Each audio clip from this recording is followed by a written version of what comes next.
ಓಂ ಗಂಗನಪತಯೇ ನಮಃ. ಜೈ ಶ್ರೀಕೃಷ್ಣ. ಓಂ ದುಂ ದುರ್ಗಾಯೇ ನಮಃ. ಓಂ ನಮೋ ಭಗವತೆ ವಾಸುದೇವಾಯ. ಇಂದಿನ ಈ ವಿಡಿಯೋದಲ್ಲಿ ಭಗವದ್ಗೀತೆಯ ಅಧ್ಯಾಯ 11 ವಿಶ್ವರೂಪ ಶ್ಲೋಕ 1ರಿಂದ 5ರವರೆಗೆ ಕವರ್ ಮಾಡಲಿಕ್ಕಿದ್ದೇವೆ. ಅರ್ಜುನ ಉವಾಚ ಮದನುಗ್ರಹಾಯ ಪರಮಂ ಗುಹ್ಯಂ ಅಧ್ಯಾತ್ಮ ಸನ್ನಿತಂ ಯತ್ವಯ ಉಕ್ತಂ ವಚಃ ತೇನ ಮೋಹಃ ಅಯಂ ವಿಗತಃ ಮಮ. ಅರ್ಜುನನು ಹೀಗೆ ಹೇಳ್ತಾನೆ, ನೀನು ಅನುಗ್ರಹ ಮಾಡಿ ಈ ರಹಸ್ಯವಾದ ಆಧ್ಯಾತ್ಮಿಕ ವಿಷಯಗಳನ್ನು ಕುರಿತು ಉಪದೇಶ ಮಾಡಿದೆ. ಇದರಿಂದ ನನ್ನ ಮೋಹ ನಾಶವಾಗಿದೆ. ಕೃಷ್ಣನು ಎಲ್ಲ ಕಾರಣಗಳ ಕಾರಣ ಎನ್ನುವುದನ್ನು ಈ ಅಧ್ಯಾಯ ತೋರಿಸುತ್ತದೆ. ಭೌತಿಕ ಲೋಕಗಳು ಮಹಾವಿಷ್ಣುವಿನಿಂದ ಹೊರಸೂಸುತ್ತವೆ. ಮಹಾವಿಷ್ಣುವಿಗೆ ಸಹ ಕೃಷ್ಣನು ಕಾರಣನು. ಕೃಷ್ಣನು ಒಂದು ಅವತಾರ ಅಲ್ಲ, ಅವನು ಎಲ್ಲ ಅವತಾರಗಳ ಮೂಲ. ಹಿಂದಿನ ಅಧ್ಯಾಯದಲ್ಲಿ ಇದನ್ನು ಸಂಪೂರ್ಣವಾಗಿ ವಿವರಿಸಲಾಗಿದೆ.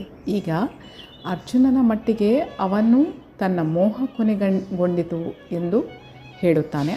ಎಂದರೆ ಈಗ ಅರ್ಜುನನು ಕೃಷ್ಣನು ಕೇವಲ ಒಬ್ಬ ಮನುಷ್ಯ, ಒಬ್ಬ ಸ್ನೇಹಿತ ಎಂದು ಯೋಚಿಸುವುದಿಲ್ಲ. ಅವನು ಎಲ್ಲ ವಸ್ತುಗಳ ಮೂಲ ಎಂದು ಕಾಣುತ್ತಾನೆ. ಅರ್ಜುನನಿಗೆ ಬಹುಮಟ್ಟಿಗೆ ಜ್ಞಾನೋದಯವಾಗಿದೆ. ತನಗೆ ಕೃಷ್ಣನಂತಹ ಮಹಾನ್ ಸ್ನೇಹಿತನಿದ್ದಾನೆ ಎಂದು ಅವನಿಗೆ ಸಂತೋಷ. ಆದರೆ ತಾನು ಕೃಷ್ಣನನ್ನು ಎಲ್ಲ ವಸ್ತುಗಳ ಮೂಲ ಎಂದು ಒಪ್ಪಿಕೊಂಡರೂ ಇತರರು ಒಪ್ಪಿಕೊಳ್ಳದೆ ಹೋಗಬಹುದು. ಆದ್ದರಿಂದ ಎಲ್ಲರಿಗೂ ಕೃಷ್ಣನ ದೈವತ್ವವು ಸ್ಪಷ್ಟವಾಗುವಂತೆ ಈ ಅಧ್ಯಾಯದಲ್ಲಿ ಅವನು ಕೃಷ್ಣನಿಗೆ ತನ್ನ ವಿಶ್ವರೂಪವನ್ನು ತೋರಿಸುವಂತೆ ಪ್ರಾರ್ಥಿಸುತ್ತಾನೆ. ವಾಸ್ತವವಾಗಿ ಕೃಷ್ಣನ ವಿಶ್ವರೂಪವನ್ನು ಕಂಡವನು ಅರ್ಜುನನಂತೆ ಹೆದರಿಕೊಳ್ಳುತ್ತಾನೆ. ಆದರೆ ಕೃಷ್ಣನು ಎಷ್ಟು ಕರುಣಾಳು ಎಂದರೆ ವಿಶ್ವರೂಪವನ್ನು ತೋರಿಸಿ ತನ್ನ ಮೂಲ ರೂಪಕ್ಕೆ ಹಿಂತಿರುಗುತ್ತಾನೆ. ಕೃಷ್ಣನು ತಾನು ಮಾತನಾಡುತ್ತಿರುವುದು ಅರ್ಜುನನ ಪ್ರಯೋಜನಕ್ಕಾಗಿ ಎಂದು ಹಲವು ಬಾರಿ ಹೇಳಿದ್ದಾನೆ. ಅರ್ಜುನನು ಇದನ್ನು ಒಪ್ಪುತ್ತಾನೆ. ತನಗೆ ಇದೆಲ್ಲ ಆಗುತ್ತಿರುವುದು ಕೃಷ್ಣನ ಕೃಪೆಯಿಂದ ಎಂದು ಅರ್ಜುನನು ಒಪ್ಪಿಕೊಳ್ಳುತ್ತಾನೆ. ಕೃಷ್ಣನು ಎಲ್ಲ ಕಾರಣನು ಮತ್ತು ಪ್ರತಿಯೊಬ್ಬರ ಹೃದಯದಲ್ಲಿಯೂ ಪರಮಾತ್ಮನಾಗಿ ನೆಲೆಸಿದ್ದಾನೆ ಎನ್ನುವುದು ಈಗ ಅವನ ದೃಢ ನಂಬಿಕೆ. ಶ್ಲೋಕ 2. ಭವ ಅಪ್ಯಯೌ ಹಿ ಭೂತಾನಾಂ ಶ್ರುತೌ ವಿಸ್ತರಶಃ ಮಯಾ ತ್ವತ್ತಃ ಕಮಲಪತ್ರಾಕ್ಷ ಮಹಾತ್ಮ್ಯಂ ಅಪಿ ಚ ಅವ್ಯಯಂ. ಕಮಲನೇತ್ರನೇ, ಪ್ರತಿಯೊಂದು ಜೀವಿಯ ಹುಟ್ಟು ಮತ್ತು ಸಾವಿನ ವಿಷಯವನ್ನು ನಿನ್ನಿಂದ ವಿವರವಾಗಿ ಕೇಳಿದೆನು ಎಂದು ಕೊನೆಯಾಗದ ನಿನ್ನ ವೈಭವಗಳನ್ನು ಅರ್ಥ ಮಾಡಿಕೊಂಡಿದ್ದೇನೆ. ಅರ್ಜುನನ ಮಾತಿದು. ಅರ್ಜುನನು ತನ್ನ ಸಂತೋಷದಲ್ಲಿ ಶ್ರೀಕೃಷ್ಣನನ್ನು ಕಮಲ ನೇತ್ರ, ಕೃಷ್ಣನ ಕಣ್ಣುಗಳು ಕಮಲದ ದಳಗಳಂತೆ ಕಾಣುತ್ತವೆ ಎಂದು ಕರೆಯುತ್ತಾನೆ. ಕೃಷ್ಣನು ಹಿಂದಿನ ಒಂದು ಅಧ್ಯಾಯದಲ್ಲಿ ಅಹಂ ಕೃಷ್ಣಸ್ಯ ಜಗತಃ ಪ್ರಭವಃ ಪ್ರಲಯಸ್ತಥಾ, ಈ ಇಡೀ ಭೌತಿಕ ಅಭಿವ್ಯಕ್ತಿಯು ಕಾಣಿಸುವುದಕ್ಕೆ ಮತ್ತು ಅದೃಶ್ಯವಾಗುವುದಕ್ಕೆ ನಾನು ಮೂಲ ಎಂದು ಭರವಸೆ ನೀಡಿದ್ದಾನೆ. ಅರ್ಜುನನು ಇದನ್ನು ಪ್ರಭುವಿನಿಂದ ವಿವರವಾಗಿ ಕೇಳಿದ್ದಾನೆ. ಕೃಷ್ಣನು ಎಲ್ಲ ವಸ್ತುಗಳು ಕಾಣಿಸಿಕೊಳ್ಳುವುದಕ್ಕೆ ಮತ್ತು ಮಾಯವಾಗುವುದಕ್ಕೆ ಮೂಲವಾದರೂ ಅವನು ಅವುಗಳಿಂದ ದೂರ ಉಳಿದಿದ್ದಾನೆ ಎಂದೂ ಅರ್ಜುನನಿಗೆ ತಿಳಿದಿದೆ. 9ನೇ ಅಧ್ಯಾಯದಲ್ಲಿ ಪ್ರಭು ಹೇಳಿದಂತೆ ಆತನು ಸರ್ವವ್ಯಾಪಿ, ಆದರೆ ವ್ಯಕ್ತಿಶಃ ಎಲ್ಲೆಲ್ಲೂ ಇರುವುದಿಲ್ಲ. ಇದು ಕೃಷ್ಣನ ಊಹಾತೀತ ಸಂಪತ್ತು. ಇದು ತನಗೆ ಸಂಪೂರ್ಣವಾಗಿ ಅರ್ಥವಾಗಿದೆ ಎಂದು ಅರ್ಜುನನು ಒಪ್ಪಿಕೊಳ್ಳುತ್ತಾನೆ. ಶ್ಲೋಕ 3. ಏವಂ ಏತತ್ ಯಥಾ ಆತ್ಥ ತ್ವಂ ಆತ್ಮಾನಂ ಪರಮೈಶ್ವರ ದೃಷ್ಟುಮಿಚ್ಛಾಮಿ ತೇ ರೂಪಂ ಐಶ್ವರಂ ಪುರುಷೋತ್ತಮ. ಪರಮ ಪ್ರಭುವೇ, ಪುರುಷೋತ್ತಮನೇ, ನೀನು ನಿನ್ನನ್ನು ವರ್ಣಿಸಿಕೊಂಡಂತೆ ನಿನ್ನ ವಾಸ್ತವ ಸ್ಥಿತಿಯಲ್ಲಿ ನನ್ನ ಮುಂದೆ ಕಾಣುತ್ತಿದ್ದೇನೆ. ಆದರೂ ನೀನು ಈ ವಿಶ್ವದ ಅಭಿವ್ಯಕ್ತಿಯಲ್ಲಿ ಹೇಗೆ ಪ್ರವೇಶಿಸಿರುವೆ ಎಂದು ಕಾಣಲು ಬಯಸುತ್ತೇನೆ. ನಿನ್ನ ಆ ರೂಪವನ್ನು ನೋಡಲು ಬಯಸುತ್ತೇನೆ. ತಾನು ಸ್ವಯಂ ಅಂಶದಿಂದ ಭೌತಿಕ ಜಗತ್ತನ್ನು ಪ್ರವೇಶಿಸುವುದರಿಂದ ಈ ವಿಶ್ವದ ಅಭಿವ್ಯಕ್ತಿಯು ಸಾಧ್ಯವಾಗಿದೆ ಮತ್ತು ಅದು ಸಾಗುತ್ತಿದೆ ಎಂದು ಪ್ರಭು ಹೇಳಿದನು. ಅರ್ಜುನನ ಮಟ್ಟಿಗೆ ಕೃಷ್ಣನ ಮಾತುಗಳು ಅವನಿಗೆ ಸ್ಫೂರ್ತಿಯನ್ನು ಕೊಟ್ಟಿವೆ. ಆದರೆ ಮುಂದೆ ಕೃಷ್ಣನು ಸಾಮಾನ್ಯ ಮನುಷ್ಯ ಎಂದು ಯೋಚಿಸುವವರನ್ನು ಒಪ್ಪಿಸಲು ಅರ್ಜುನನು ಕೃಷ್ಣನ ವಿಶ್ವರೂಪವನ್ನು ನೋಡಲು ಅಪೇಕ್ಷಿಸುತ್ತಾನೆ. ಕೃಷ್ಣನು ವಿಶ್ವದಿಂದ ಬೇರೆಯಾದರೂ ಅವನು ಅದರೊಳಗಿಂದ ಹೇಗೆ ಕಾರ್ಯನಿರ್ವಹಿಸುತ್ತಾನೆ ಎಂದು ಕಾಣಲು ಬಯಸುತ್ತಾನೆ. ಅರ್ಜುನನು ಕೃಷ್ಣನನ್ನು ಪುರುಷೋತ್ತಮ ಎಂದು ಸಂಬೋಧಿಸುವುದು ಅರ್ಥವತ್ತಾಗಿದೆ. ಪ್ರಭು ದೇವೋತ್ತಮ ಪರಮಪುರುಷ, ಆತನು ಅರ್ಜುನನಲ್ಲಿಯೇ ಇದ್ದಾನೆ. ಆದ್ದರಿಂದ ಅವನಿಗೆ ಅರ್ಜುನನ ಅಪೇಕ್ಷೆಯೂ ತಿಳಿದಿದೆ.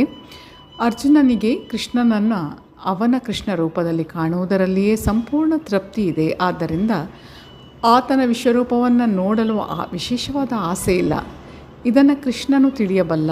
ಇತರರಿಗೆ ಮನದಟ್ಟು ಮಾಡಿಕೊಡುವುದಕ್ಕಾಗಿ ಅರ್ಜುನನು ವಿಶ್ವರೂಪವನ್ನು ನೋಡಲು ಬಯಸುತ್ತಾನೆ ಎಂದು ಪ್ರಭುವಿಗೆ ಗೊತ್ತು. ಅರ್ಜುನನಿಗೆ ತನ್ನ ನಂಬಿಕೆಯು ದೃಢವಾಗಬೇಕೆಂದು ವೈಯಕ್ತಿಕ ಆಸೆಯೂ ಇರಲಿಲ್ಲ. ಒಂದು ಪ್ರಮಾಣವನ್ನು ಸ್ಥಾಪಿಸಲು ಅರ್ಜುನನು ವಿಶ್ವರೂಪವನ್ನು ನೋಡಲು ಬಯಸುತ್ತಾನೆ. ಮುಂದೆಯೂ ಸಹ ತಾವು ದೇವರ ಅವತಾರಗಳೆಂದು ಹೇಳಿಕೊಳ್ಳುವಂತಹ ಮೋಸಗಾರರು ಬರುತ್ತಾರೆ ಎಂದು ಕೃಷ್ಣನು ಅರ್ಥ ಮಾಡಿಕೊಳ್ಳಬಲ್ಲ. ಆದ್ದರಿಂದ ಜನರು ಎಚ್ಚರದಿಂದ ಇರಬೇಕು. ತಾನು ಕೃಷ್ಣ ಎಂದು ಹೇಳಿಕೊಳ್ಳುವವನು ತನ್ನ ಹೇಳಿಕೆಯನ್ನು ಜನರಿಗೆ ಮನದಟ್ಟು ಮಾಡಿಕೊಡಲು ತನ್ನ ವಿಶ್ವರೂಪವನ್ನು ತೋರಿಸಲು ಸಿದ್ಧನಾಗಿರಬೇಕು. ಶ್ಲೋಕ 4.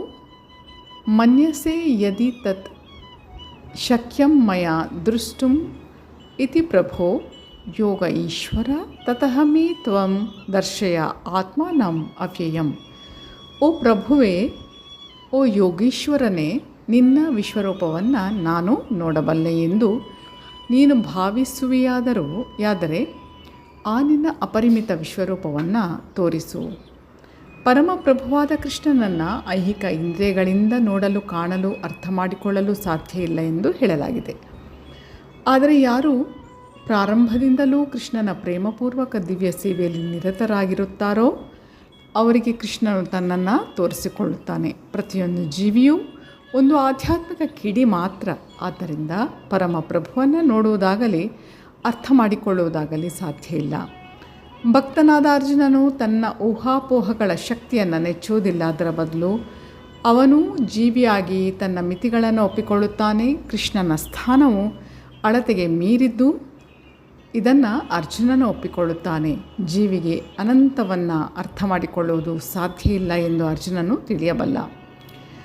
ಅನಂತನಾದವನು ತನ್ನನ್ನು ತೋರಿಸಿಕೊಂಡರೆ ಆಗ ಅನಂತನ ಕೃಪೆಯಿಂದ ಅನಂತನ ಸ್ವರೂಪವನ್ನು ಅರ್ಥ ಮಾಡಿಕೊಳ್ಳುವುದು ಸಾಧ್ಯ. ಇಲ್ಲಿ ಯೋಗೇಶ್ವರ ಎಂಬ ಶಬ್ದ ಬಹಳ ಮಹತ್ವದ್ದು, ಏಕೆಂದರೆ ಪ್ರಭುವಿನ ಶಕ್ತಿಯು ಕಲ್ಪನಾತೀತ. ಆದ್ದರಿಂದ ಅರ್ಜುನನು ಕೃಷ್ಣನ ಕಲ್ಪನಾತೀತ ಕೃಪೆಗಾಗಿ ಬೇಡುತ್ತಾನೆ. ಅವನು ಕೃಷ್ಣನಿಗೆ ಅಪ್ಪಣೆ ಮಾಡೋದಿಲ್ಲ. ಕೃಷ್ಣ ಪ್ರಜ್ಞೆಯಲ್ಲಿ ಮನುಷ್ಯನು ತನ್ನನ್ನು ಪೂರ್ಣವಾಗಿ ಅರ್ಪಿಸಿಕೊಳ್ಳದಿದ್ದರೆ ಮತ್ತು ಭಕ್ತಿ ಸೇವೆಯಲ್ಲಿ ನಿರತನಾಗದಿದ್ದರೆ ಕೃಷ್ಣನು ತನ್ನನ್ನು ತೋರಿಸಿಕೊಳ್ಳಬೇಕಾಗಿಲ್ಲ. ಕೇವಲ ತಮ್ಮ ಊಹಾತ್ಮಕ ಚಿಂತನೆಯ ಶಕ್ತಿಯನ್ನು ನೆಚ್ಚಿದವರಿಗೆ ಕೃಷ್ಣನನ್ನು ನೋಡಲು ಸಾಧ್ಯವಾಗುವುದಿಲ್ಲ. ಶ್ಲೋಕ 5. ಶ್ರೀ ಭಗವಾನ್ ಉವಾಚ ಪಶ್ಯ ಮೇ ಪಾರ್ಥರೂಪಾಣಿ ಶತಶಃ ಅಥ ಸಹಸ್ರಶಃ ನಾನಾ ವಿಧಾನಿ ದಿವ್ಯಾನಿ ನಾನಾ ವರ್ಣ ಆಕೃತಿನಿ ಚ. ದೇವೋತ್ತಮ ಪರಮ ಪುರುಷನು ಹೀಗೆ ಹೇಳಿದನು: ಪ್ರತೆಯ ಮಗನಾದ ನನ್ನ ಪ್ರೀತಿಯ ಅರ್ಜುನ, ನನ್ನ ಸಿರಿಗಳನ್ನು, ನಾನಾ ವಿಧವಾದ ದಿವ್ಯ ವರ್ಣಗಳನ್ನು, ಕೋಟ್ಯಾಂತರ ರೂಪಗಳನ್ನು ನೋಡು. ಕೃಷ್ಣನ ವಿಶ್ವರೂಪವು ಒಂದು ಅಲೌಕಿಕ ರೂಪ, ಆದರೂ ಅದು ವಿಶ್ವದ ಅಭಿವ್ಯಕ್ತಿಯಾಗಿಯೇ ಪ್ರಕಟವಾಗಿದೆ. ಆದ್ದರಿಂದ ಅದು ಈ ಭೌತಿಕ ಪ್ರಕೃತಿಯ ಅನಿತ್ಯ ಕಾಲಕ್ಕೆ ಒಳಪಟ್ಟಿದೆ. ಅರ್ಜುನನು ಈ ವಿಶ್ವರೂಪವನ್ನು ನೋಡಲು ಬಯಸುತ್ತಾನೆ. ಭೌತಿಕ ಪ್ರಕೃತಿಯು ಪ್ರಕಟಿತವೂ ಮತ್ತು ಅಪ್ರಕಟಿತವೂ ಆಗಿರುವಂತೆ ಕೃಷ್ಣನ ಈ ವಿಶ್ವರೂಪವು ಪ್ರಕಟಿತ ಮತ್ತು ಅಪ್ರಕಟಿತ. ಅದು ಕೃಷ್ಣನ ಇತರ ರೂಪಗಳಂತೆ ಆಧ್ಯಾತ್ಮಿಕ ಗಗನದಲ್ಲಿ ಶಾಶ್ವತವಾಗಿ ನೆಲೆಸಿರುವುದಿಲ್ಲ. ಭಕ್ತನ ಮಟ್ಟಿಗೆ ಹೇಳುವುದಾದರೆ ಅವನು ವಿಶ್ವರೂಪವನ್ನು ನೋಡಲು ಕಾತರನಾಗಿರುವುದಿಲ್ಲ. ಆದರೆ ಅರ್ಜುನನು ಕೃಷ್ಣನನ್ನು ಈ ರೀತಿಯಲ್ಲಿ ಕಾಣಲು ಬಯಸುವುದರಿಂದ ಕೃಷ್ಣನು ಈ ರೂಪವನ್ನು ತೋರುತ್ತಾನೆ. ಸಾಮಾನ್ಯ ಮನುಷ್ಯನು ಈ ವಿಶ್ವರೂಪವನ್ನು ನೋಡಲಾರ. ನೋಡುವ ಶಕ್ತಿಯನ್ನು ಕೃಷ್ಣನೇ ಕೊಡಬೇಕು. ಮೈ ಡಿಯರ್ ಫ್ರೆಂಡ್ಸ್, ಇನ್ನು ಮುಂದಿನ ಶ್ಲೋಕಗಳನ್ನು ಮುಂದಿನ ವಿಡಿಯೋದ ಮೂಲಕ ತಮ್ಮ ಮುಂದಿಡ್ತೇನೆ. ಅಲ್ಲಿಯವರೆಗೆ ಧನ್ಯವಾದಗಳು. Please take care. Have A good day. ಜೈ ಶಿವಶಕ್ತಿ, ಜೈ ಮಾ ಕಾಳಿ, ಜೈ ಶ್ರೀಕೃಷ್ಣ. ಶ್ರೀಕೃಷ್ಣ ಅರ್ಪಣಮಸ್ತು. Thank you.